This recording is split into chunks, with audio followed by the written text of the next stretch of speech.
If we're allowed to be happy about this season, because I think we should be, and I know people, and it's all right to be upset too. That's not what I'm saying.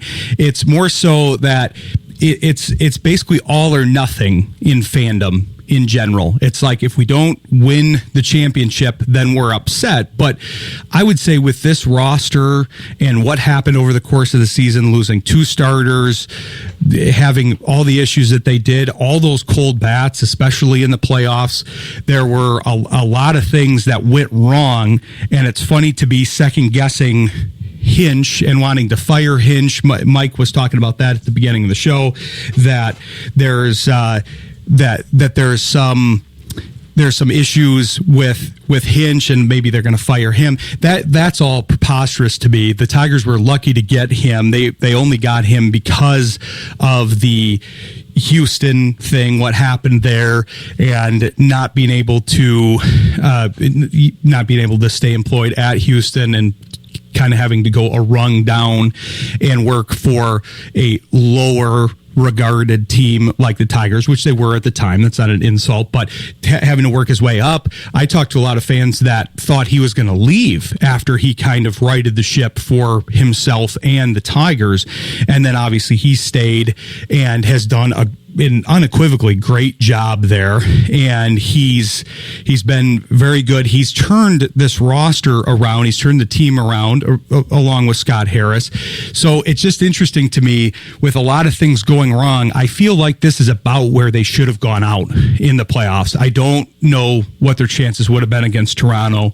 I think Seattle does have a better chance. Not that I'm rooting for them, but that just seemed like the team that could possibly do it. But that's one of the discussions here too. Seattle made some moves at the trade deadline. They were able to acquire Naylor for not much. They were able to acquire Eugenio Suarez, former Tiger, who also had some issues, or had some interest from the Tigers, and I don't think they wanted to pay for him. I think part of the problem with the Tigers is that their farm system is so talent rich and top heavy that it was hard to give up those top ones, but the other teams, that's all they wanted to talk about. They didn't want to talk about the guys beyond McGonigal and Clark and Briseño and some of the other guys. So I think that was tough to engage at the break here with the Tigers. So they didn't make the moves. They tried to lean on the internal core, and they ended up falling short. But I still think they had a good series here, and we'll hopefully get Greg on. He is on hold. We're trying to figure out how to patch him in. But since we have mostly football after that, I want to talk a little Red Wings here, because they kicked off the season and they had a lot much ballyhooed season here. They're headed into their 100 centennial season. They got off to a rough start. That was another one that they had issues with, that fans were having issues with, and they ended up having a rough first game. But they've turned it around, and this guy, I don't know if people caught the game today, but I thought it was a really exciting game today, playing Toronto for the second time. And even without Raymond, some of these new guys, we're going to get our cadre of Red Wings people here in the mix as we go. We're football heavy, as everybody knows, but we're going to try to get Elaine and Devin and Nick Harrington, all those guys on to talk about the Red Wings, because this is going to be an interesting team this season. They've got a lot of new guys that are being in the rotation, and so they're going to be able to, I think, turn it around a little bit, and it's going to be interesting to follow guys like Van Riemsdyk, Bernard Docker. These guys, I think, are going to improve those bottom lines, and now the insertion of Finney in that top line, I feel like could be very valuable to the Red Wings. So I like the early returns here.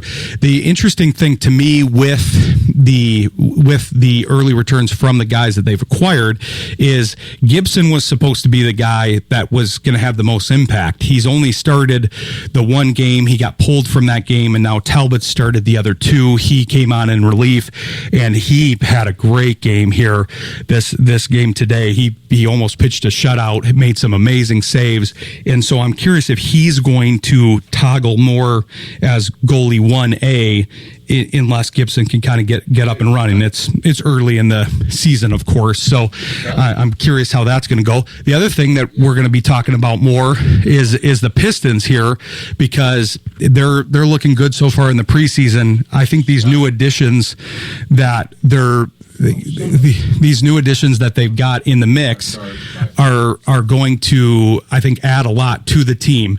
It'll be interesting to see if they get Malik Beasley in the mix, because there's still a possibility that I think they could reacquire him at potentially a cheaper amount if they're able to work out the gambling issues and the ongoing investigation. But without him, even, I think Levert and Duncan Robinson are going to provide some veteran leadership and some missing pieces to that team.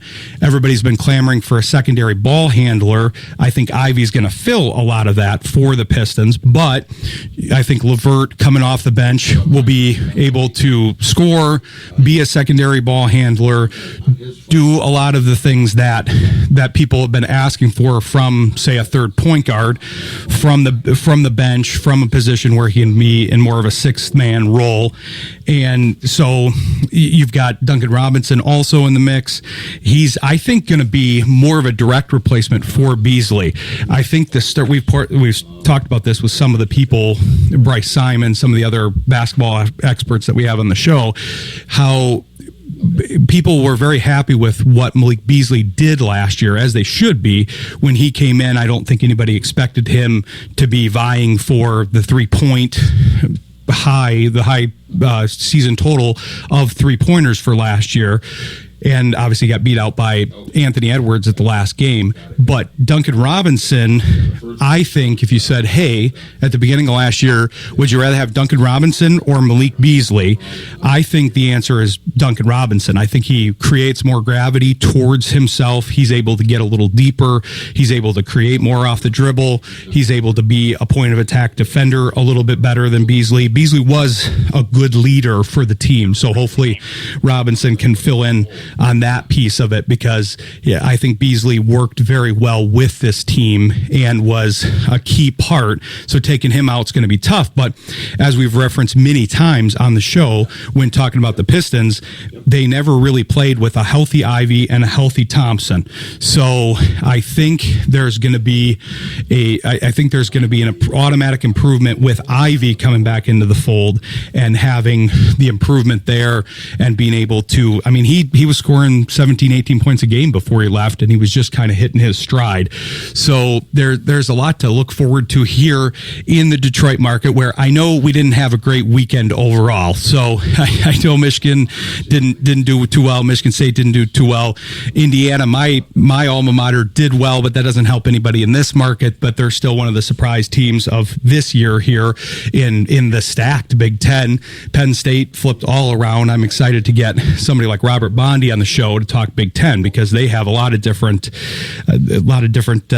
storylines there in the Big Ten, and it is a strong conference. OSU and IU are now kind of at the top of it, but it's a strong conference all the way around. They're beating each other up, which we kind of predicted at the beginning of the season.